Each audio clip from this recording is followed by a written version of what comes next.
Glória a Jesus. Podemos nos sentar, por favor? É com muita alegria que eu posso olhar de novo para a vossa cara, ainda que vocês estejam todos mascarados, mas é sempre melhor com máscara do que não vos ter por perto. Amém? E é muito sincero, os meus votos são de facto muito sinceros. Eu de facto sinto uma grande falta, uma grande necessidade de todos vocês, toda a igreja. Há quem aprecie muito e esteja nas suas 7 quintas com meios tecnológicos, pregando para todo o lugar, mas não há nenhum computador, não há nenhum aparelho tecnológico que me dê tanta alegria como olhar para vocês quando estou a dar a palavra de Deus. E isso é porque Deus nos deu essa característica e esse lugar de pertença na vida uns dos outros. De forma que eu vos quero dizer hoje aqui na primeira pessoa que eu vos amo muito a todos vocês e a todos aqueles que não estão aqui hoje. Eu sei que alguns por motivos não são controláveis, não puderam estar aqui hoje, mas estão de facto no meu coração. Uns eu às vezes falo mais ao telefone, outros falo menos, uns demora mais tempo, outros, mas estão sempre presentes no meu coração, nas minhas orações e de facto temos que ter essa noção de que Deus nos juntou para uma caminhada que só Ele vai ditar o fim. Ele está nos preparando para o arrebatamento da igreja. E este não é o tempo de nós desistirmos, não é o tempo de nós vandalizarmos a nossa fé, não é o tempo de nós abandonarmos as nossas convicções de Deus. Este é o tempo de nós lutarmos por testemunhos, de nós lutarmos por vermos a glória de Deus em nossa vida. E os testemunhos só acontecem aos que perseveram. Os testemunhos só acontecem e a glória de Deus só é vista por aqueles que esperam nele. Apenas os que esperam no Senhor renovarão as suas forças. Apenas os que esperam no Senhor verão a sua glória. Apenas aqueles que permanecem na fé verão a glória de Deus.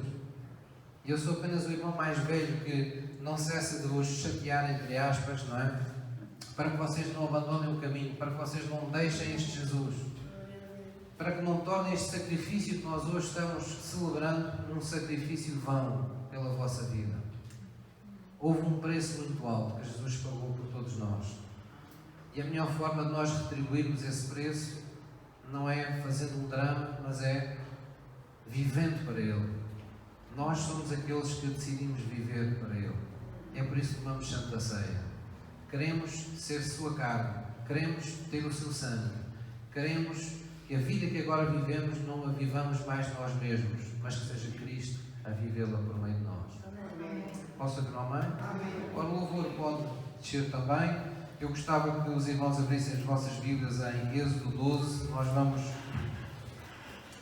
vamos relembrar algumas passagens bíblicas relacionadas com este episódio da Páscoa. A generalidade, todos nós já não andam há 2 dias na igreja e já ouviram certamente e já conheceram o propósito da Páscoa e de celebrarmos a Páscoa. Já aqui foi dito que Páscoa significa passagem, não é? E essa foi essa primeira passagem do povo hebreu ou de Israel, que durante 4 centenas de anos estiveram sob completa escravatura do faraó.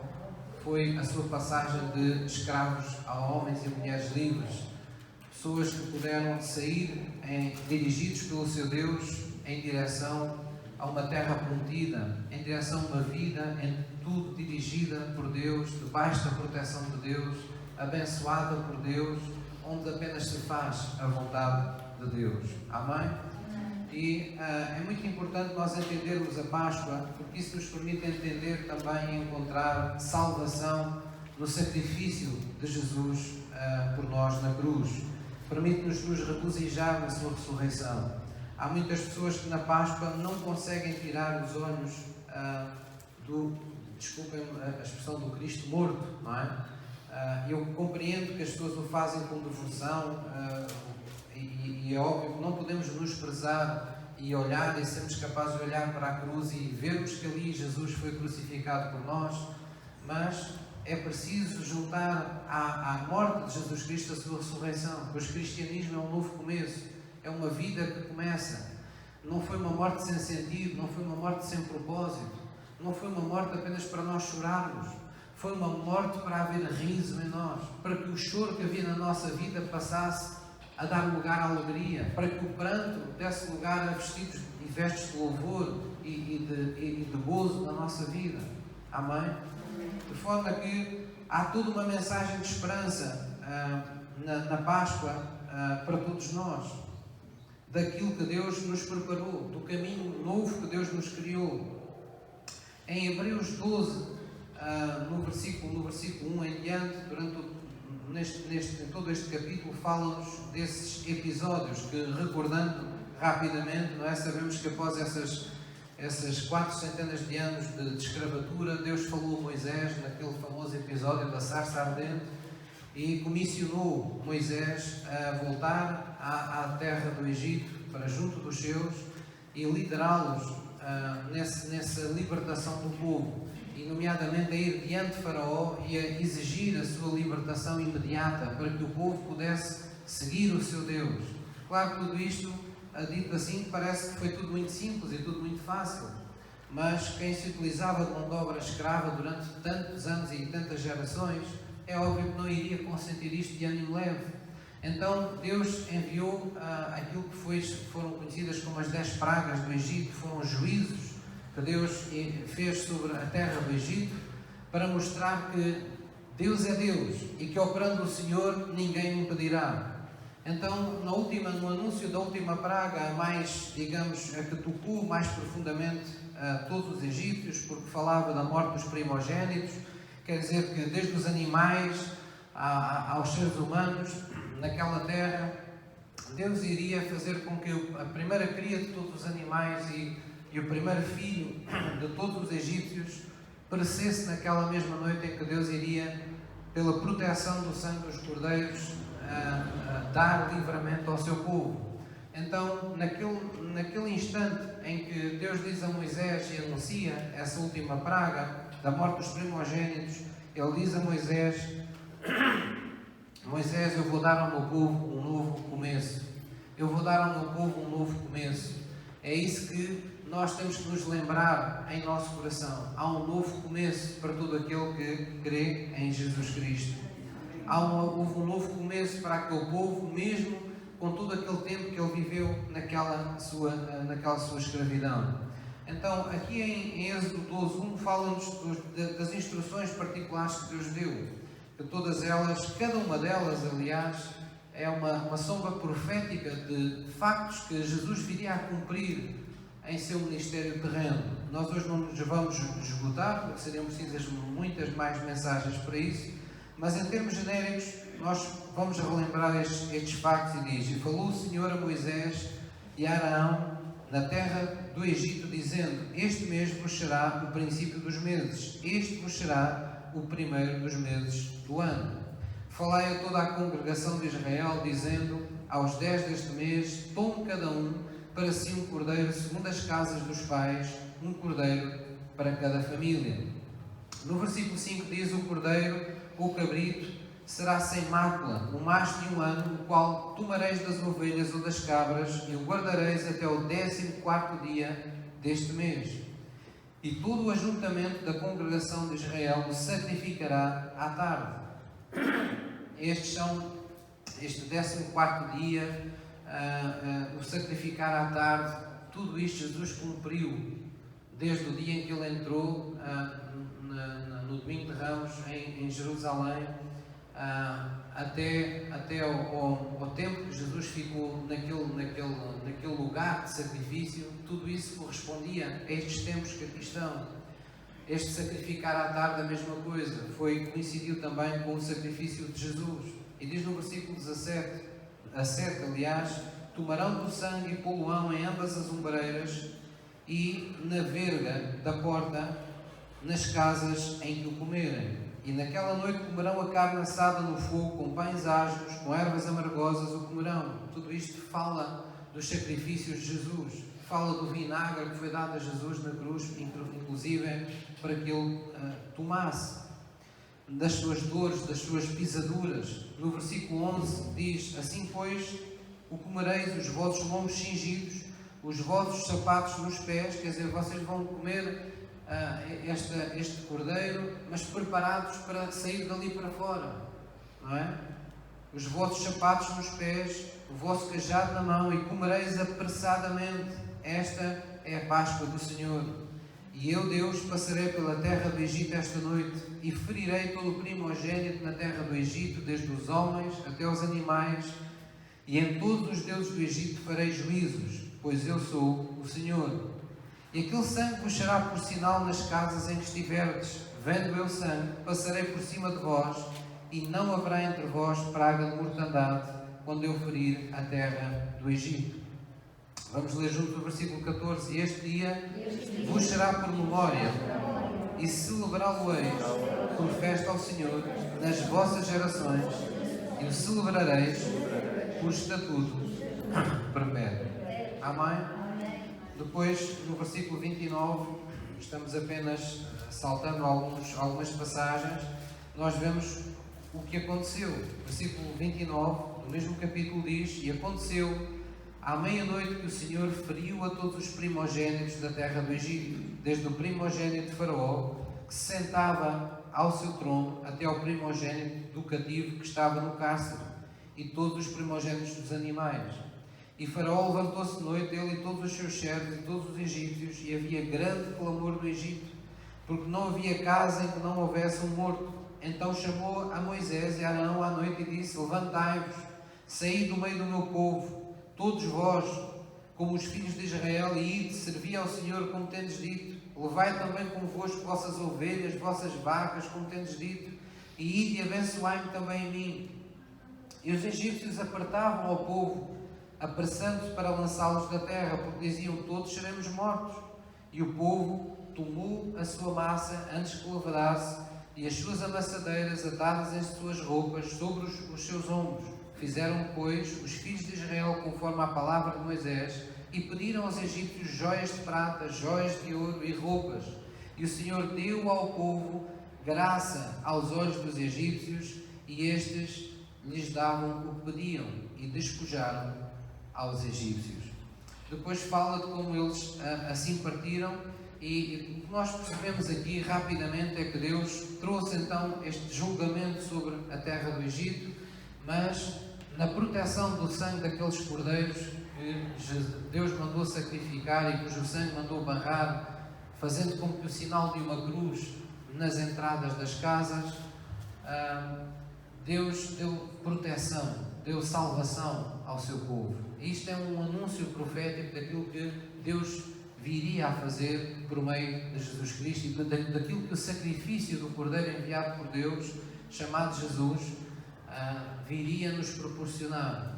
Também que nenhuma maldição, nenhuma praga de mortandade, o que quer que fosse, visitando ou tentando se aproximar de nós, tivesse domínio sobre nós. Porquê? Porque a marca da cruz estaria na nossa vida espiritual. Nós, quer queiramos, quer não, a partir do momento que entregamos a vida a Jesus, nós estamos sinalizados. Nós somos como que uma propriedade, uma terra onde estão colocados marcos. Nós estamos selados, diz a Bíblia. Diz que fomos selados pelo Espírito Santo de Deus.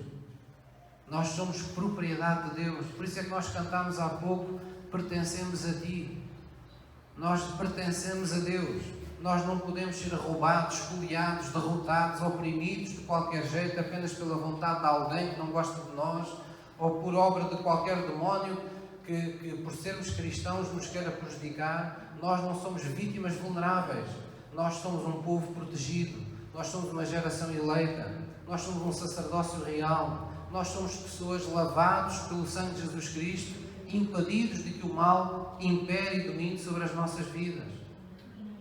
E nós temos de nos ver assim na nossa vida. Pastor, mas não temos problemas, mas não temos dificuldades, mas não enfrentamos duras provas. Sim, nós enfrentamos tudo isso.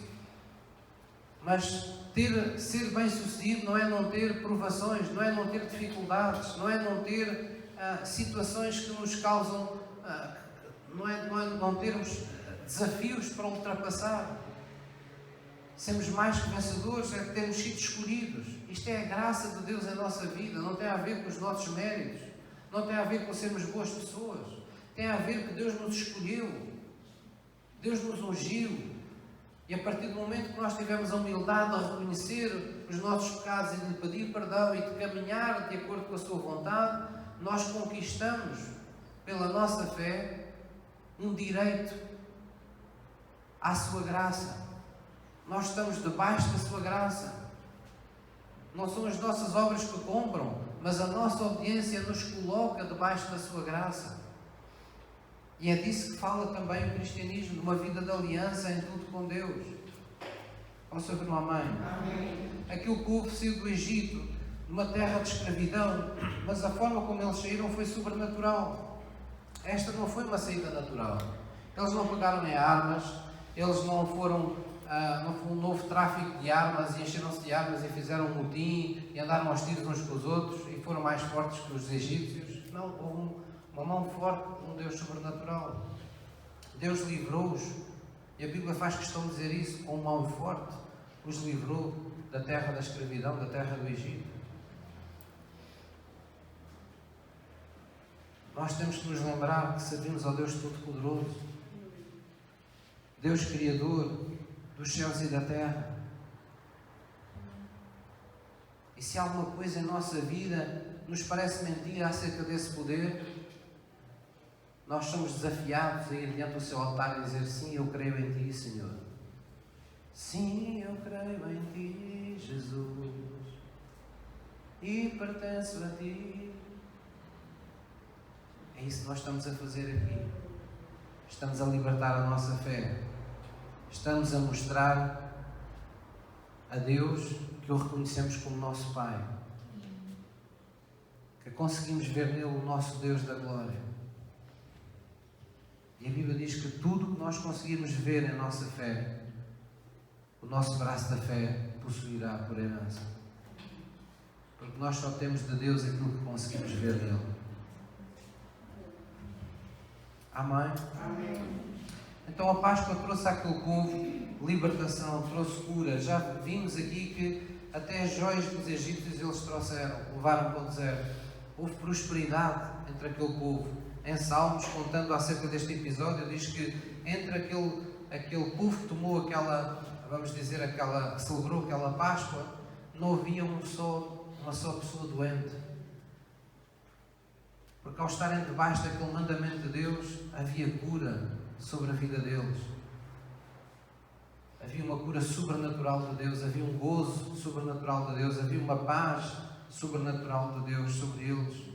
De forma que numa situação tão dramática, a Bíblia relata esta saída do Egito como se nós imaginássemos eles cantando e salmodiando com alegria, como se estivessem a fazer uma festa.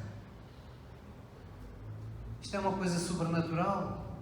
Um povo que foi perseguido, um povo que foi extorquido de todos os seus direitos, privado de toda a dignidade humana, perante alguém que o oprimiu durante tanto tempo e agora rejubila na sua presença e sai com ousadia e cantando louvores ao seu Deus.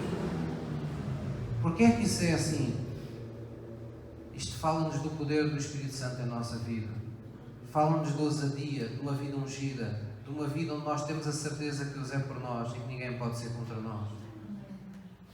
Quando nós desejamos uma Páscoa feliz às pessoas, e nós hoje ouvimos isso em todo lado, não é? As pessoas neste fim de semana e nesta semana, uma Páscoa feliz, uma boa Páscoa.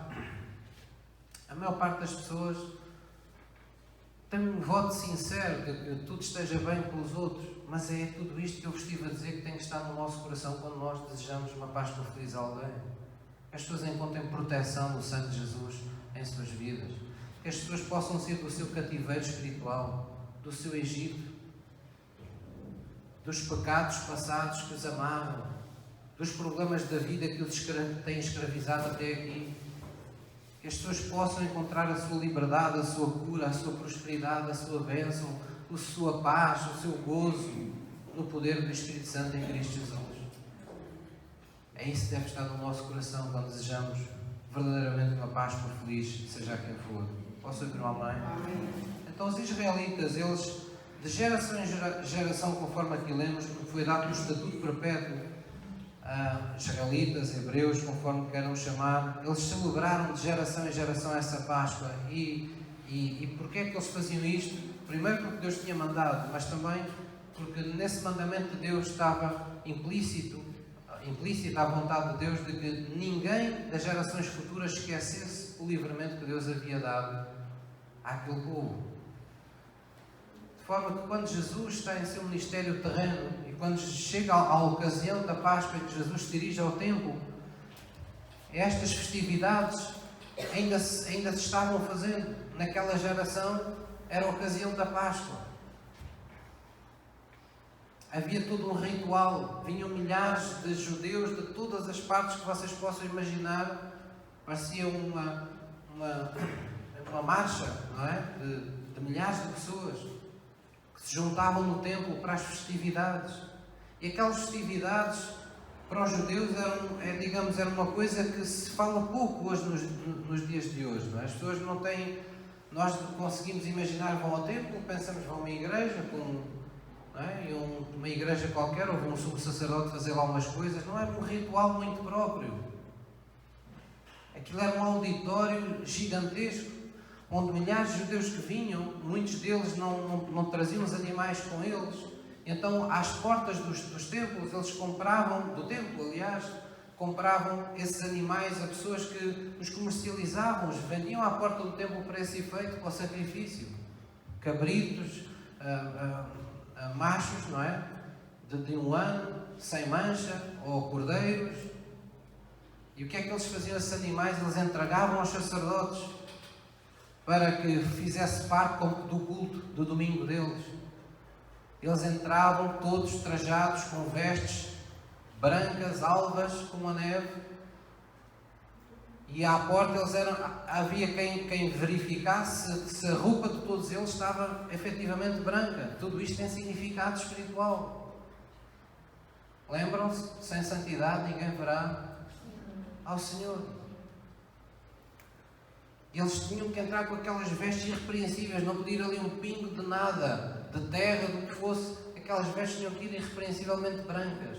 Eles entravam coletivamente num grande auditório e havia como que um palanque, como que um palco maior, onde os sacerdotes traziam os cordeiros, e havia um sumo sacerdote que, perante o sacrifício dos cordeiros, eu vou-vos poupar os pormenores, mas eram pormenores, até a forma como o cordeiro era imolado obedecia a requisitos pré-estabelecidos que em tudo, profeticamente apontam para Jesus Cristo também.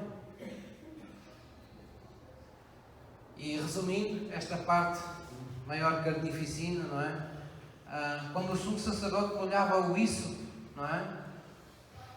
Naquele sangue do cordeiro que tinha acabado de ser sacrificado, ele espargia, como que se atirasse assim sobre as pessoas, não é?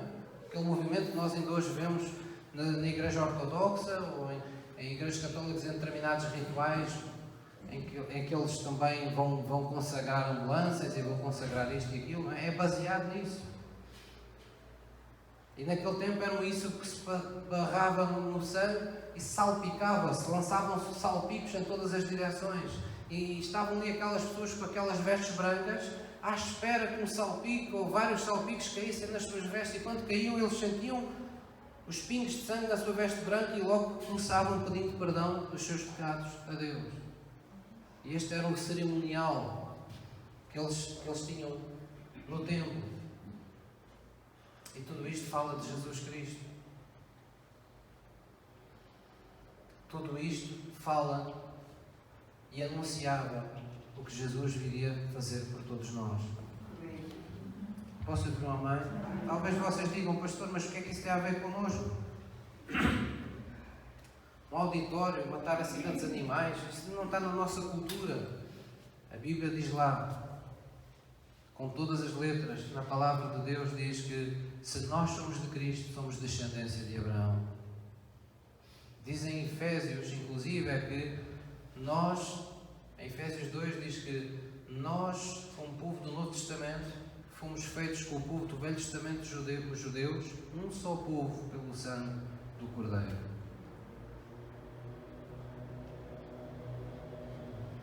É por isso que entre nós cristãos, para além de não haver, nem poder haver nenhuma forma de racismo em nós, não pode haver nada contra judeus. Não pode haver ódio contra judeus. Os judeus não são os nossos inimigos. Eles são uma parte da nossa família mais recuada. Eles foram um povo escolhido por Deus. Ah, pastor, mas ainda hoje fazem assim, ainda hoje fazem assim. Está lá em cima quem irá um dia julgar a todos. Mas o nosso papel é compreender que Deus levantou um povo e pegou num novo povo, porque a figueira que ele tinha deixou de dar figos.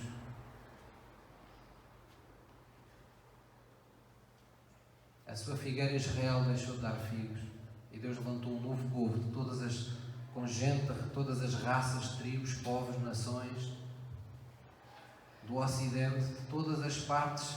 Deus reuniu pelo Santo Jesus Cristo, chamada Igreja.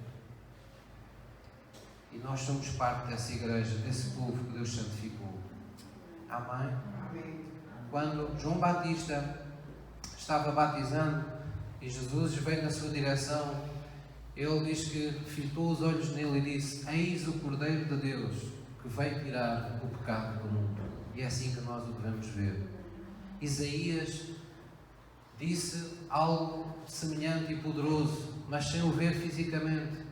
Também 4 centenas de anos, sensivelmente antes de Jesus vir, ele como profeta viu já acontecendo aquilo que 400 anos depois viria a suceder com Jesus Cristo. Ele disse: ele foi ferido, ele foi morto, nós o reputámos por aflito e ferido de Deus, mas ele foi ferido pelas nossas transgressões, moído pelas nossas iniquidades, de maneira que pelas suas pisaduras nós fomos sarados. O castigo que nos traz a paz estava ali sobre ele. Em Jesus Cristo foi feita a justiça, foi feito o nosso julgamento. Nós não seremos mais condenados, porque Jesus já pagou o preço com o seu sangue inocente, para que nós tenhamos direito a recomeçar, para que nos soltem das nossas prisões.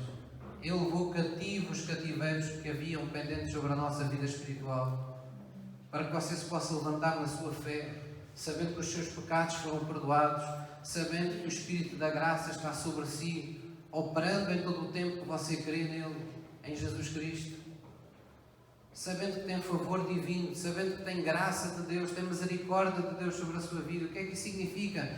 Que nós vivemos sem o espectro do juízo, nem da condenação, nem de um castigo terrível por qualquer erro ínfimo que a gente cometa. Deus nos deu essa oportunidade de podermos viver livres de condenação. O apóstolo Paulo dizia: agora que estamos em Cristo, já não há mais condenação para os que estão em Cristo. Mas porquê? Será que nós nunca vamos errar mais na vida? Claro que sim. Só que não podemos errar como regra. Temos que errar como exceção. Erramos porque somos humanos e ainda falhamos. Não porque escolhemos viver de costas voltadas para aquilo que Deus diz. Então Deus nos preparou um caminho onde há escape. Por isso a Bíblia diz: Deus, vosso Deus, não vos deixará ser tentados acima daquilo que podeis suportar, mas com a tentação vos dará também o escape. Deus sempre tem um escape para nós. Se te arrependeres dos teus pecados, Deus é fiel e justo para nos perdoar. Amém? Amém. Isso deve estar sempre presente no nosso coração. Então toda a humanidade sem Cristo estava como Israel no Egito, estava cativa. É assim que ainda as pessoas estão hoje, não é? As pessoas não se podem salvar pelas suas obras. Se me perguntarem: pastor, mas não é bom fazer-se boas obras? É, mas não são as nossas boas obras que nos compram um lugar no céu. As boas obras, para aquele que está em Cristo, é uma expressão da sua nova natureza. Mas para o mundo, ainda que Deus louve essas iniciativas, a Bíblia não deixa de dizer que continuam a ser trapos de imundícia. Porquê? Porque quando a nossa natureza é má, não há nenhum bem que nós possamos fazer aos outros que conte para alguma coisa aos olhos de Deus. Tudo começa a contar a partir do momento que a nossa vida aceita o sacrifício de Jesus na cruz. Para Deus, todo o ser humano que está fora da sua influência, que vive de costas voltadas para Ele, está na condição de perdido. E foi por isso que Ele nos enviou um Salvador. Ele não nos enviou um mecânico, Ele não nos enviou um rei, Ele enviou-nos um Salvador, um Messias. Um Salvador porque Ele veio salvar o que se havia perdido. Aqueles que não podem salvar por suas próprias obras, por seu próprio mérito pessoal. Posso ouvir uma mãe? Amém. Então, em Efésios 2, eu gostava que vocês abrissem. Efésios 2.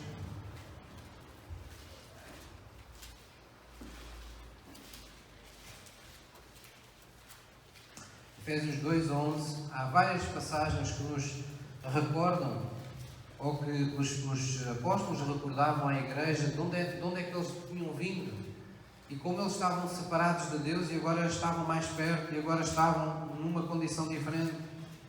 E essa é também a minha missão na igreja, é recordar-vos ou ajudar-vos a nunca esquecer de onde é que vocês vieram, de onde é que todos nós viemos e os privilégios que nós temos hoje e que não podemos tomar em vão em nossa vida. Efésios 2, versículo 11. E diz assim a palavra de Deus, e a palavra diz tudo, diz: portanto, lembrai-vos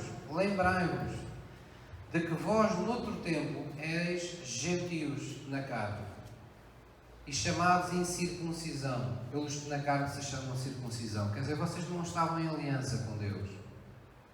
Versículo 12. Que naquele tempo estáveis sem Cristo, separados da comunidade de Israel, estranhos às alianças da promessa, não tendo esperança e sem Deus no mundo.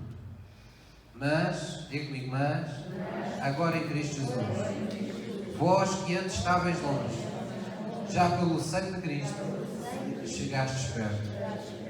Amém? Eu continuo a ler e diz: porque Ele é a nossa paz, o qual de ambos os povos fez um, e derrubando a parede de separação que estava no meio, na sua carne desfez a inimizade, isto é, a lei dos mandamentos, que consistiam em ordenanças, para criar em si mesmo dos dois um novo homem, fazendo a paz. E pela cruz reconciliar ambos com Deus em um corpo, matando com ele as inimizades. E vindo ele, Jesus evangelizou a paz a vós que estáveis longe e aos que estavam perto, porque por ele ambos temos acesso ao Pai em um mesmo Espírito. Assim que já não sois estrangeiros, nem forasteiros, mas concidadãos dos santos e da família de Deus, edificados sobre o fundamento dos apóstolos e dos profetas, de que Jesus Cristo é a principal pedra de esquina, no qual todo o edifício bem ajustado cresce para templo santo do Senhor, no qual também vós juntamente sois edificados para a morada de Deus em Espírito. Amém? Resumindo, você e eu éramos forasteiros, éramos estrangeiros, éramos gentios, éramos pessoas completamente alheias a uma vida de aliança com Deus. Mas a Bíblia diz: por causa do sangue de Jesus Cristo, vocês puderam chegar mais perto. Nesta Páscoa celebramos esse sangue que Jesus derramou para nós podermos chegar mais perto. Esse sangue não nos permite apenas nos livrar dos males que perduram e reinam neste mundo. Este sangue é mais do que isso. É um sangue que nos permite chegar mais perto de Deus. E a pergunta que eu vos faço, do qual não espero uma resposta, apenas para vocês pensarem convosco próprios, é: o que é que vocês têm feito com a proximidade que o sangue de Jesus Cristo vos tem trazido à vossa vida?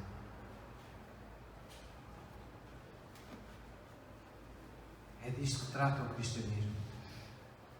Agora, pelo sangue de Jesus Cristo, eu tenho a possibilidade de estar mais perto. Quão perto é que eu posso estar de Deus, pastor? Tão perto quanto tê-lo a Ele no meu coração. quanto ter o Pai vivendo em mim. A Bíblia diz, Jesus disse, se vocês guardarem as minhas palavras, eu e o Pai viremos e faremos em vocês morada. Acabámos de ler, porque esse é o plano, que vocês façam parte dessa igreja que Deus está constituindo como sua morada espiritual. É por isso que Jesus disse, sede santos, porque eu sou santo. É por isso que Jesus tem para nós, pede-nos a nós coisas que não pede ao mundo. Porque o mundo não está consagrado a Deus. Ao mundo, Deus só tem uma palavra: arrependei-vos.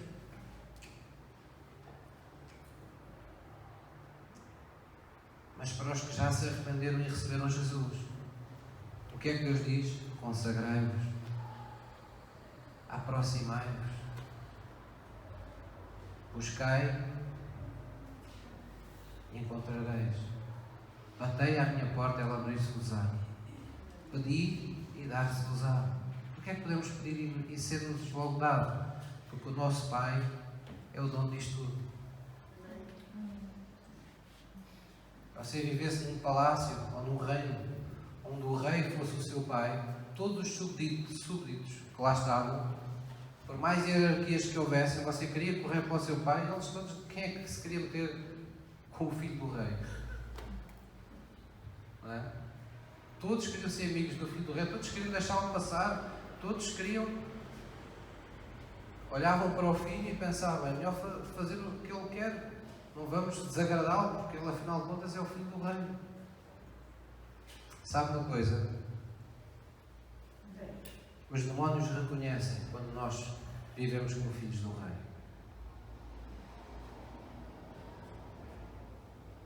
E eles vão dizer para os crentes ungidos o mesmo que disseram para Jesus: porque é que estás aqui? Vens-me atormentar? Porque quem tem Cristo tem mais do que uma palavra. Tem um Deus vivendo dentro dele. E é por isso que nós tomamos Santa Ceia. Foi por isso que Jesus diz: eu sou verdadeiramente comida. Quem come o pão, come a minha carne. Quem bebe esta bebida, bebe de facto o meu sangue, derramado pelo perdão dos vossos pecados. Posso ouvir um amém? Amém. Vamos abrir em Tito 3, é mesmo perto de Timóteo, quando vocês terminarem o Timóteo, o Tito fica logo na primeira à esquerda. Tito, capítulo 3, versículo 3. Eu gosto particularmente desta passagem que o apóstolo Paulo escreveu ao Tito, porque ele fala verdadeiramente como uma salvação, uma intervenção sobrenatural de Deus. E como nós só podemos sair do nosso Egito recebendo pela fé este livramento de Deus. É neste tempo, mais do que nunca, que nós temos que nos lembrar que Deus amou-nos de tal maneira que entregou o seu Filho Jesus Cristo, para que, crendo nele, tivéssemos vida no seu nome. De forma que Jesus veio porque Deus agiu a nosso favor. Há pouco acabámos de cantar, não é? Tu que deixas as 99 e vens me encontrar. Deus veio ao nosso encontro em Cristo Jesus. E nós podemos ofendê-lo virando costas, ou nós podemos chorar de alegria correndo para ele e chamar-lhe de Pai. Tito 3, versículo 3, diz assim: porque também nós éramos noutro tempo insensatos. Vejam, isto é mais uma passagem muito parecida àquela que vocês leram há pouco. Porque nós também éramos noutro tempo insensatos, desobedientes, extraviados, servindo a várias concupiscências, quer dizer, a vários desejos descontrolados da carne e deleites, vivendo em malícia e em inveja, odiosos, odiando-nos uns aos outros. Mas, estes mas da Bíblia são tão bonitos, mas quando apareceu a benignidade e amor de Deus, nosso Salvador para com os homens, não pelas obras de justiça que houvéssemos feito, mas segundo a sua misericórdia, nos salvou pela lavagem da regeneração e da renovação do Espírito Santo, que abundantemente Ele derramou sobre nós por Jesus Cristo, nosso Salvador. Amém? Então fala aqui de uma lavagem, não é? Vocês já viram na vossa Bíblia, no versículo 5, não é? Diz: nos salvou pela lavagem. Houve uma lavagem. O que é que isso significa? Significa sermos limpos dos nossos pecados. Isto é uma coisa sobrenatural que Deus fez por nós. Fala aqui em regeneração. Porquê? Porque nós, na verdade, tornámos filhos de Deus. Posso ouvir no amém? Nós nascemos de novo. Nós não somos uma obra emendada.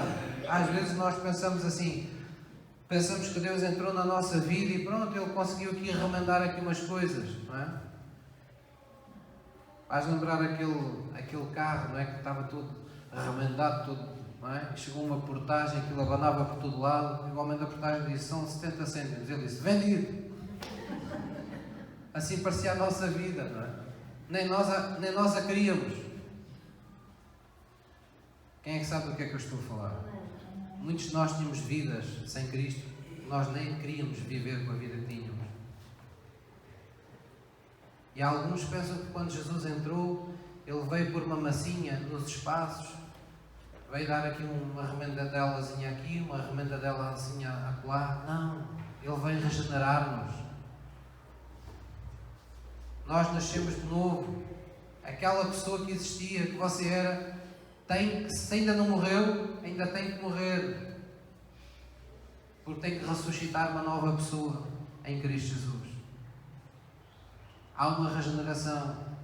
Tem que morrer a pessoa que estava entregue aos seus deleites passados, da sua velha vida. Tem que morrer a pessoa que estava entregue a tudo o que degenerava em sua natureza. E tem que ressuscitar quem? Um filho para Deus.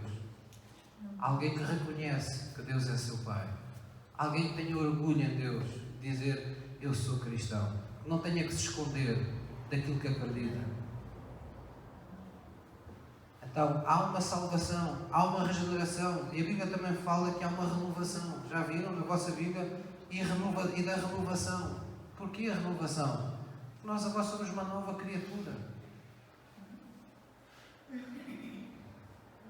Tudo é renovado agora em nossa vida. E diz que é do Espírito Santo. Nós somos obra do Espírito Santo. Oh pastor, então eu não sou obra dos meus pais. Jesus disse: aquele que nasce da carne é carne. Mas quando aquele que nasceu da carne nasce do Espírito, passou a ser o quê? Carne outra vez? Aquele que nasce do Espírito é Espírito. O que nasceu da carne é carne. Mas o que nasce do Espírito para Deus, esse é um Espírito e um só com Deus. Amém? Amém. São todas estas coisas que o sacrifício de Jesus nos trouxe. A Páscoa trouxe para Israel coisas maravilhosas. E a nossa Páscoa foi cumprida em Jesus Cristo. Aquilo que distingue um cristão de outras religiões, nomeadamente da judaica, é que um cristão é alguém que crê que Jesus foi de facto o Messias, que Deus enviou. Então, se o Messias veio, se o Cordeiro já veio, tudo quanto de geração em geração foi anunciado na Páscoa, cumpriu-se em Jesus Cristo. E é por isso que a sua Bíblia e a minha dizem lá numa determinada passagem: última Páscoa e a Santa Ceia. Nós lembramos da Páscoa porque está cheio de significado para nós, mas a festa que nós agora celebramos de geração em geração, os nossos filhos, netos, por aí fora, por aí diante, é a cruz. Nós não saímos de nenhum Egito. A cruz nos tirou de uma vida de pecado. Então nós agora celebramos a cruz. A cruz trouxe-nos exatamente tudo aquilo que a Páscoa trouxe ao povo de Israel. Pelas suas pisaduras fomos sarados. Deus tornou-se aquele que nos abençoa. e que supre todas as nossas necessidades. Deus tornou-se o motivo da nossa paz, do nosso gozo, da nossa alegria. Tornou-se o nosso descanso sabático pela fé. Quer dizer que pela fé encontramos o renovar das forças quando outros acabam estressados e bloqueados. Nós podemos penetrar nesse lugar oculto onde Deus nos preparou, nesse esconderijo do Altíssimo onde Deus habita, e aí repousar das nossas lutas, das nossas angústias, e permitir que Deus mais uma vez nos lave, mais uma vez nos limpe, mais uma vez nos regenere, mais uma vez nos renove, tudo por obra do Espírito Santo. Posso ouvir um amém? Vamos ficar de pé. Nós vamos renovar os nossos votos de salvação neste dia.